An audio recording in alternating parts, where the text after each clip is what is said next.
Olá pessoal, na nossa aula do dia de hoje a gente vai discutir com você as formas de tributação e vamos falar também de mandatos e procurações. Para a gente se encaminhar então para o nosso primeiro tema, a gente vai falar das formas de tributação. Lembre-se lá que a tributação ela se divide em três categorias: os impostos, as taxas e as contribuições. Imposto é uma categoria de tributo não contraprestacional, portanto, é não vinculado. Significa dizer que ele não está vinculado a nenhuma contraprestação por parte do Estado pelo direito de recebimento deste do tributo imposto devido. Por um outro lado, eu posso pensar nas taxas. As taxas é uma categoria de tributo contraprestacional, portanto vinculado, porém, ao uso efetivo ou potencial de um bem ou serviço qualquer colocado à disposição do agente econômico. O exemplo clássico, que nós já tivemos oportunidade de falar aqui, é a taxa de vigilância sanitária ou a taxa para o financiamento do Corpo de Bombeiro em alguns estados.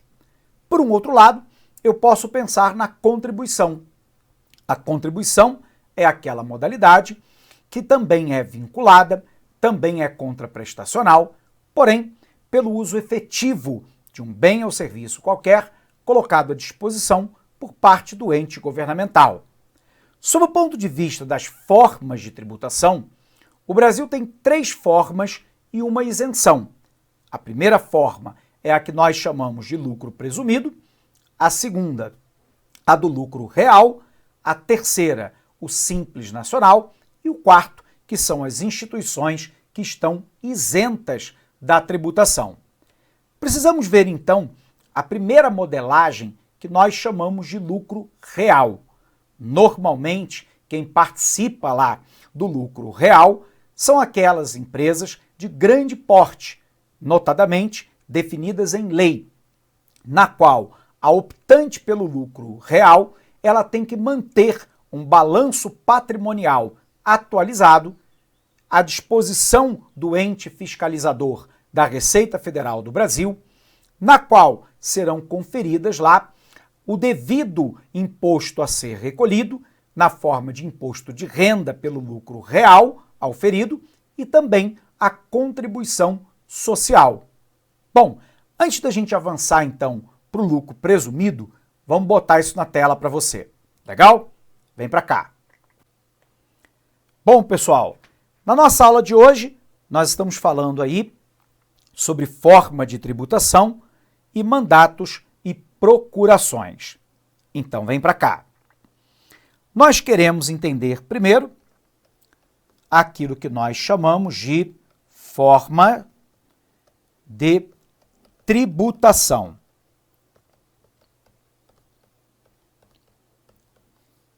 E nós falamos ainda há pouco que nós temos uma primeira possibilidade, né, que é pelo lucro real,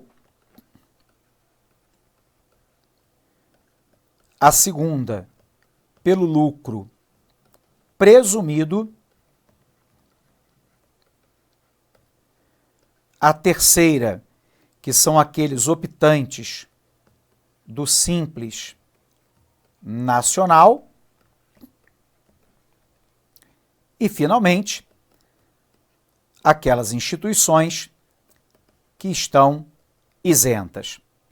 Nossa primeira tarefa, então, é tentarmos entender lá a primeira hipótese, que é a hipótese do lucro real. Então, vamos lá. A primeira hipótese é a do lucro real. Sob o ponto de vista do lucro real, a empresa é obrigada a apurar o seu imposto de renda. Ela é obrigada, a empresa é obrigada a apurar o seu imposto de renda, pessoa jurídica, e a sua contribuição social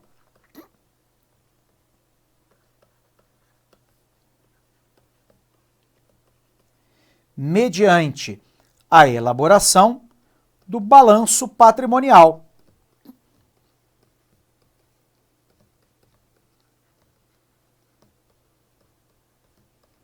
Normalmente, a empresa que é optante pelo lucro real é uma empresa de grande porte.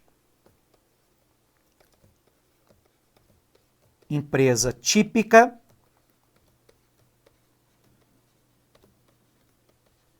de grande porte. Então, vamos de novo aqui para ver se a gente entendeu, né? Na questão do lucro real, a empresa ela tem que apurar o seu imposto de renda pessoa jurídica ou a contribuição social mediante a elaboração do balanço patrimonial. É típico essa opção de uma empresa de grande porte. Bom, mas a gente sabe também que as empresas, né, podem optar lá, aquelas que não forem obrigadas, né, a optar pelo lucro real, elas podem optar, né, pelo chamado lucro presumido. Portanto, presume-se lá o lucro baseado na receita bruta, né, do ano anterior ao dado da declaração. Nesse caso, a empresa não é obrigada a manter um balanço patrimonial da qual ela vai extrair de maneira real o imposto de renda pessoa jurídica ou a contribuição social. Lembrando lá que há um limite, né, de 78 milhões de reais. Ou seja, todas as empresas que faturam mais de 78 milhões de reais estariam necessariamente enquadradas lá no lucro real. Elas não podem ser optantes no chamado lucro presumido. Então, repetindo, a condição do lucro presumido é aquele na qual a firma vai presumir uma determinada lucratividade baseada na renda bruta dessa empresa, na receita bruta dessa empresa, no ano anterior à declaração do imposto de renda pessoa jurídica. Limitados lá às empresas que podem optar por essa modalidade, empresas que tenham faturamento bruto de até 78 milhões de reais. Legal? Vamos botar na tela. Então, nós temos uma outra hipótese aqui, né? Que é a hipótese do lucro presumido.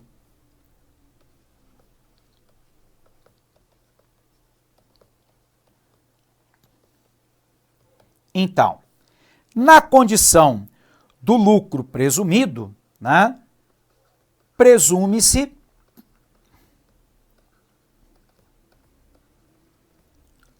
o lucro com base na receita bruta.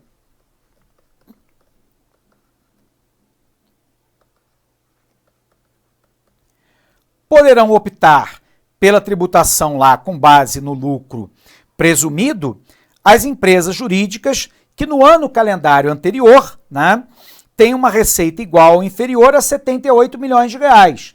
Então aqui o limite de 78 milhões de reais. Lembrando que isso aqui faz parte lá da Lei 12.814 de 2013 e que, obviamente, não sejam obrigadas à tributação baseada lá no lucro real. Portanto, essas empresas estão desobrigadas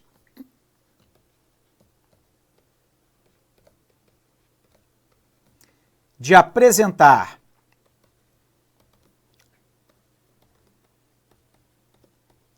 o balanço patrimonial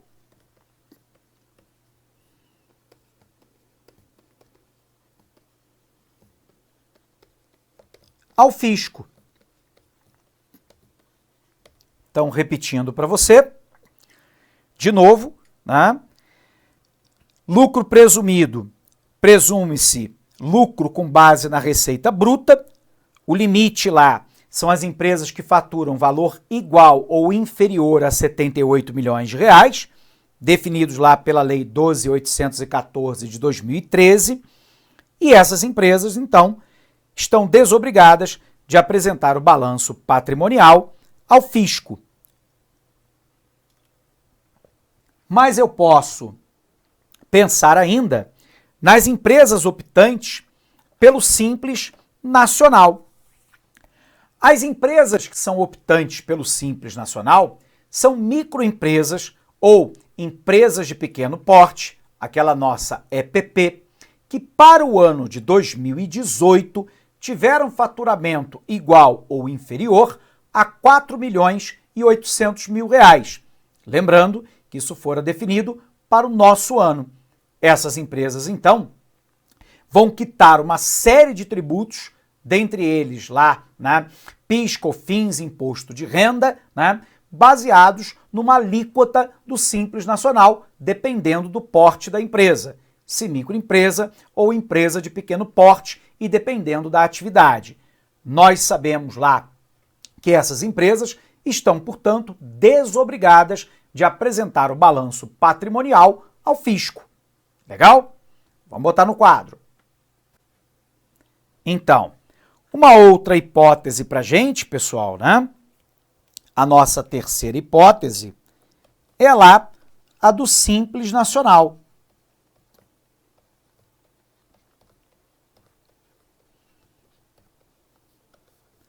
Sobre esse ponto de vista, né, poderão optar as empresas que são microempresas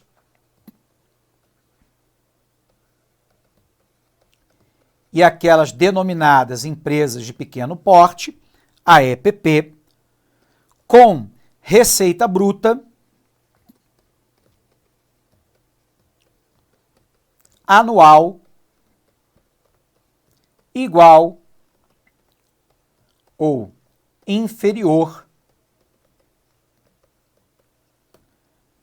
a R$ 4.800.000, lembrando que isso é válido para 2018, né? E elas estão desobrigadas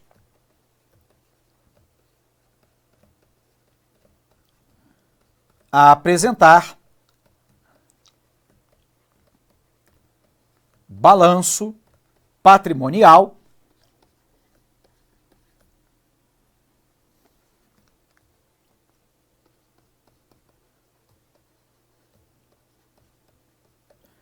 ao fisco. Então, repetindo para você, né? Nos casos do Simples Nacional, as microempresas, as empresas, né, de pequeno porte, com receita bruta anual igual ou inferior a R$ 4.800.000, válido esse número aí para 2018, que estão desobrigadas de apresentar o balanço patrimonial ao fisco. Bom, observe lá então, né, que nós temos lá a hipótese das empresas, das instituições que são isentas, né? As instituições isentas são aquelas entidades sem fins lucrativos ou nas quais se dediquem a atividades educacionais, filantrópicas, de saúde, esportivas, literárias ou de qualquer outra natureza, que não distribua, em qualquer hipótese, qualquer tipo de rendimento para os participantes da mesma entidade. Nesse caso, elas estão isentas. Nesse caso, se enquadra também as associações religiosas, as igrejas de uma maneira geral, desde que não haja, obviamente, qualquer tipo de distribuição de rendimento em função dos seus membros, ok? Tido aí, obviamente, distribuição de rendimento na forma de lucro, ok? Bom, então vamos botar a possibilidade aqui das isentas no nosso quadro. Bom, por último então, pessoal, nós temos a condição lá das instituições que estão isentas. Portanto, aquelas que estão desobrigadas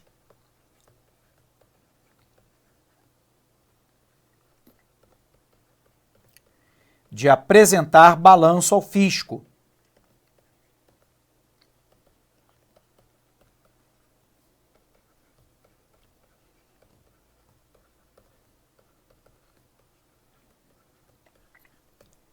Então, nós podemos citar as instituições de educação, assistência social,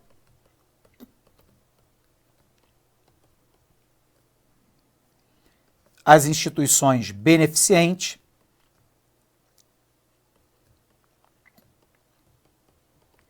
de caráter filantrópico,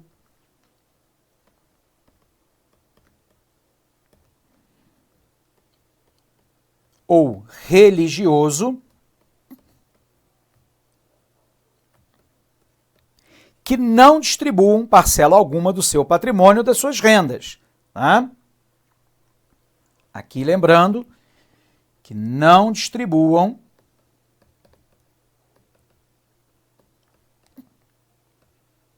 parcela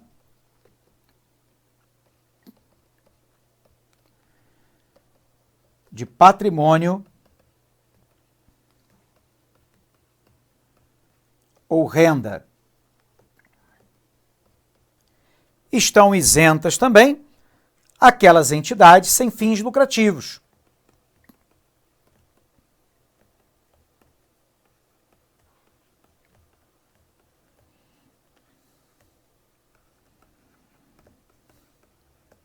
Então vamos repetir aqui para ver se a gente entendeu, né? Quais são as instituições, né, que são isentas? São aquelas que estão desobrigadas de apresentar um balanço ao fisco, né? Dentre estas, né, incluem-se as instituições de educação, de assistência social, beneficente, filantrópico, religiosa, esportivo, literário, cultural, que não distribuam parcela de patrimônio ou de renda àqueles seus integrantes. Por um outro lado, as entidades sem fins lucrativos também estão isentas de apresentar o balanço ao fisco. Bom, a gente precisa entender então agora, pessoal, aquela condição do mandato e procuração. Então, vamos lembrar, né? Qual é a situação do mandato? A situação do mandato, pessoal, é aquela na qual alguém outorga a outrem. Então vamos lá. Quando alguém outorga a outrem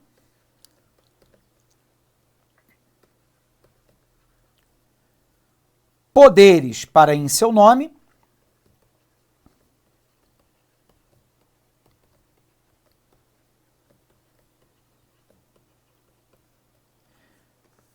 praticar atos ou administrar interesses.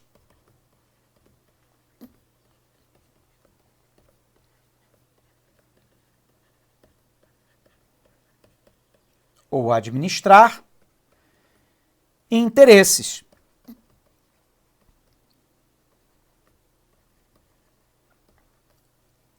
Perdão, corrigindo aqui.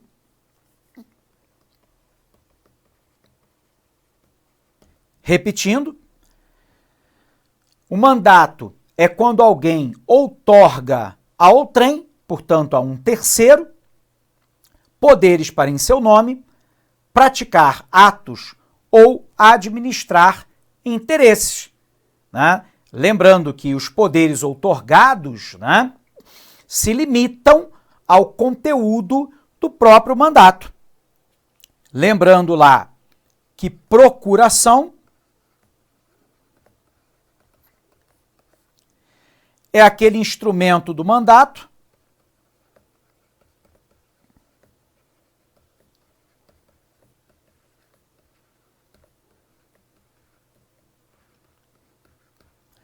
que qualifica o outorgante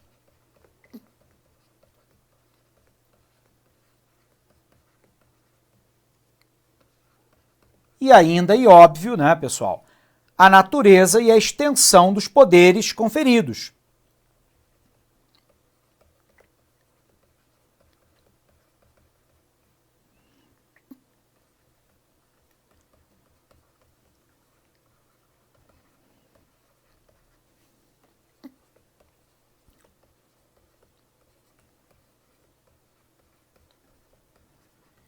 Então, de novo aí para você, né?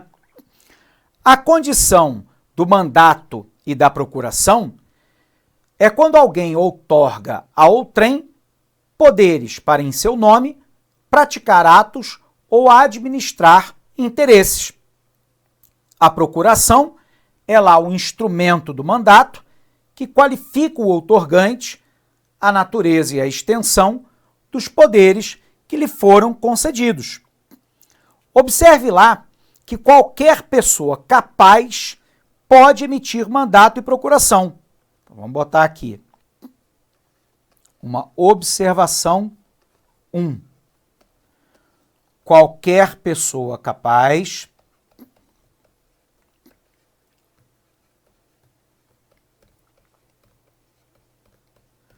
pode emitir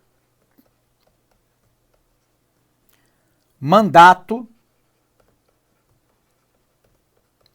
/ procuração. Lembrando, contudo, que não poderão fazê-lo aí, né, de maneira absoluta os incapazes. Então, observação aqui, lembrando que essa condição de incapaz, né, ela deverá ser arguida, né, quando a pessoa for maior de 16 e menor de 18 e não for emancipado, ou for menor de 16 anos, ou ainda que tenha uma incapacidade mental definida em juízo para incapacitá-la a dar um mandato. Então, observação 2, né? Não pode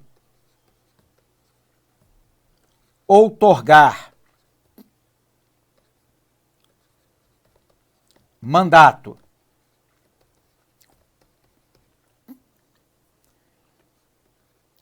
os incapazes, definidos assim por instrumento jurídico, e por um outro lado, o maior de 16 e menor de 18 anos, não emancipado.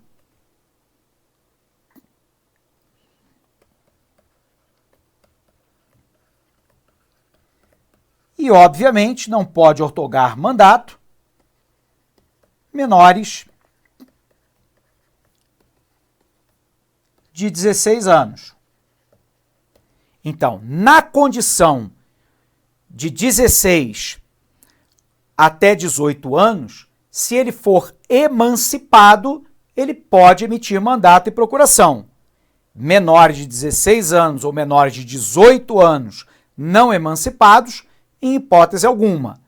Também não pode outorgar mandato aquele que é considerado judicialmente, portanto, por uma decisão judicial, considerado incapaz. Lembrando lá, o nosso mandato, ele pode ser expresso ou tácito, verbal ou escrito. Poderá ser ainda gratuito ou oneroso. Pode ser considerado ad negotia, ou sim, para fins de negócio, ou ad judicia, para fins judiciais, de maneira civil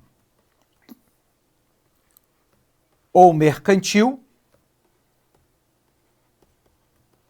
de maneira geral ou especial. Perdão. Então, lembrando lá, né, que o mandato tácito, né, só é admissível nos casos em que a lei não exija lá um mandato expresso. O verbal, ele só vale nos casos em que não há o mandato escrito. A procuração, né, ad negotia, é conferida para a prática e administração de negócios em geral. O ad judicia, outorgada para o foro, autorizando lá o procurador a propor ação e praticar ato jurídico, né? O mandato mercantil, restrito aos negócios mercantis entre empresários. E nós podemos imaginar lá a condição geral ou especial. Nesse caso lá, nós temos que o geral é válido para um número, né, gigantesco de atividades, ou especial com uma finalidade específica. Bom, se a gente compreendeu então a instituição do mandato, que é quando eu outorgo a outrem o direito lá de praticar atos, né, como se meu nome fosse, e administrar esses atos, eu tenho que fazer então a revisão desse conteúdo com você e ver lá como é que esses tópicos caíram em prova. Então vem para cá. Bom, pessoal, primeira questão, formas de tributação, né? A primeira forma que nós vimos na aula de hoje é a do lucro real. Na opção de tributar pelo lucro real, são descritas todas as despesas dedutíveis com base no faturamento mensal.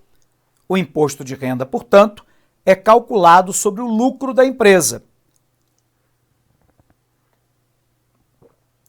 As vantagens do lucro real são a manutenção de relatório econômico atualizado, relatório fiscal e extra, balanço e balancete, guarda de documentos, fiscalização permite uma melhor identificação, compensação de prejuízo, benefício fiscal, tributo sobre o lucro líquido e as desvantagens, obviamente, os custos operacionais, a distribuição de lucros, né? Prejuízo. No lucro presumido, é a opção pela qual o governo estipula um percentual que irá servir para encontrar a base de cálculo do imposto. Exemplo, um faturamento bruto de uma empresa comercial em um mês. Neste exemplo, o percentual estabelecido pelo governo é de 8%. Portanto, calcula-se lá R$10.000 vezes 8%, são R$800, que é a base de cálculo. Sobre a base de cálculo, aplica-se então a alíquota de 15%. O resultado é o imposto de renda a ser recolhido no mês, no valor de R$120. A vantagem do lucro presumido é uma escrituração simplificada, distribuição de lucros, menor custo operacional, é uma contabilidade mais barata, simplicidade na apuração dos impostos. A desvantagem é que o prejuízo fiscal fica sem compensação, a base negativa para a contribuição social do lucro líquido não considera despesa e incentivo fiscal. No Simples Nacional. O Simples é uma forma simplificada de tributação que engloba 8 impostos em uma única alíquota, com valores reduzidos: imposto de renda, pessoa jurídica, PIS, COFINS, INSS, ICMS, IPI, ISS e contribuição social sobre o lucro líquido.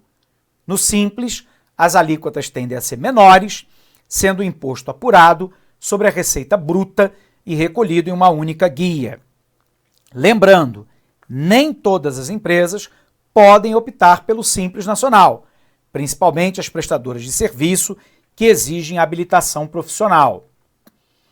Atenção, estão isentas, desobrigadas de apresentar balanço ao fisco, às instituições de educação, de assistência social, sociedade e fundação de caráter beneficente, filantrópico, religioso, cultural, instrutivo, científico, caritativo, artístico, literário, recreativo, esportivo, que não distribuam parcela alguma do seu patrimônio ou de suas rendas a título de lucro ou participação no resultado, e as associações e sindicatos, entidades sem fins lucrativos. E aí, nós botamos uma tabelinha aqui de regime tributário, né? Então, aquelas que são simples, lucro presumido e lucro real. Lembrando lá, né, que nós temos aqui alguns dados que foram alterados, né? Para 2018, são empresas até 4.800.000. Para o lucro presumido, até 78 milhões. E para faturamento maior que 78 milhões, já tem que ser lá o lucro real. Tudo bem? Bom, dito isso, nós vimos também mandatos e procurações. Opera-se o mandato quando alguém recebe de outrem poderes para, em seu nome, praticar ato ou administrar interesse. A principal característica é a ideia de representação, razão pela qual os atos do mandatário vinculam o mandante se dentro dos poderes outorgados. Os praticados além dos poderes conferidos no mandato só o vinculam se forem ratificados. Toda pessoa capaz é apta para outorgar mandato mediante instrumento particular, que valerá desde que tenha assinatura do outorgante. Não podem fazê-lo os absoluto e relativamente incapazes, o maior de 16 e menor de 18 não emancipado pode ser mandatário, não podendo o mandante arguir a incapacidade para anular o ato. A procuração é um instrumento de mandato e tem os seguintes requisitos: qualificação do outorgante, a natureza e a extensão do poder conferido. O mandato pode ser expresso ou tácito, verbal ou escrito, gratuito ou oneroso, ad negotia ou judícia, civil ou mercantil, geral e especial. Mandato tácito só é admissível nos casos em que a lei não exige o mandato expresso. O verbal só vale nos casos em que não exige o escrito. Procuração ad negotia é a conferida para a prática de administração de negócios em geral, e ad judicia a outorgada para o foro, autorizando o procurador a propor ações e praticar atos judiciais em geral. O mandato mercantil é restrito a negócio mercantil entre empresários.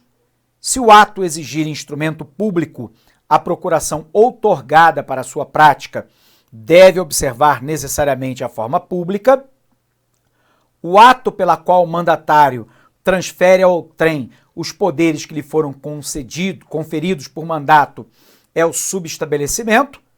O reconhecimento da firma no instrumento particular ad negotia poderá ser exigido pelo terceiro com quem o mandatário tratar. O analfabeto que não tem a firma não pode passar procuração ad negotia por instrumento particular. O mandato pode ser especial a um ou mais negócios, determinadamente, ou geral a todos os atos do mandante. O especial é restrito ao negócio especificado no mandato, como para a venda de determinado imóvel, não podendo ser estendido a outros. Para atribuir os que ultrapassem a administração ordinária, como alienar, hipotecar e transigir, o mandato deve ser outorgado com poderes especiais e expressos. Quais são as obrigações do mandatário? Agir em nome do mandante, dentro dos poderes conferidos na procuração. Se excedê-los, o excesso será anulável, mas o mandante pode ratificar-lhe os atos, aplicar toda a sua diligência habitual na execução do contrato e indenizar qualquer prejuízo causado por culpa sua ou daquele a quem subestabelecer. Se o procurador vier a subestabelecer a procuração sem ter sido autorizado a fazê-lo, responderá pelos prejuízos que o mandante sofrer por culpa sua ou daquele a quem subestabelecer. Prestar contas à gerência ao mandante, transferindo-se as vantagens provenientes do mandato, por qualquer título que seja, apresentar o instrumento do mandato às pessoas com quem tratar em nome do mandante, concluir o negócio já começado, embora ciente da morte, interdição ou mudança do estado do mandante, se houver perigo de demora, embora tais fatos sejam causas de extinção do mandato. Obrigações do mandante: satisfazer as obrigações assumidas pelo mandatário, dentro dos poderes conferidos no mandato, reembolsar despesa efetuada pelo mandatário, pagar-lhe a remuneração ajustada e indenizá-lo dos prejuízos experimentados na execução do mandato. Extinção do mandato, cessa o mandato pela revogação ou renúncia, morte ou interdição de uma das partes, mudança de estado pelo término do prazo ou conclusão do negócio. Caiu na prova, pessoal. Vamos lá ver essa questão. A questão, então, diz assim: o mandato constitui uma espécie de contrato nominado pelo Código Civil, sendo a procuração o seu instrumento. Os poderes recebidos na procuração envolvem atos de administração, sendo correto afirmar que o mandato nunca pode ser tácito. Alternativa falsa. Ele pode ser tácito ou expresso. A procuração nunca pode ser geral a todos os mandantes. Falso. Nós sabemos que ela pode ser geral ou ela pode ser específica. A procuração só obriga o outorgado. Observe lá que essa alternativa é verdadeira. A procuração só obriga o outorgado e não há mais nenhum outro, agente dentro da procuração. Eu não posso, obrigar um terceiro a um mandato que foi outorgado somente por mim. Portanto, a alternativa correta, letra C. Letra D. O terceiro com quem o mandatário tratar poderá exigir que a procuração traga a firma reconhecida. Verdadeiro. Observe.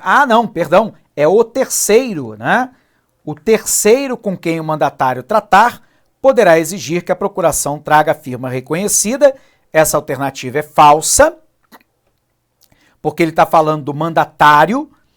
O mandatário não é obrigado a dar contas de sua gerência ao mandante.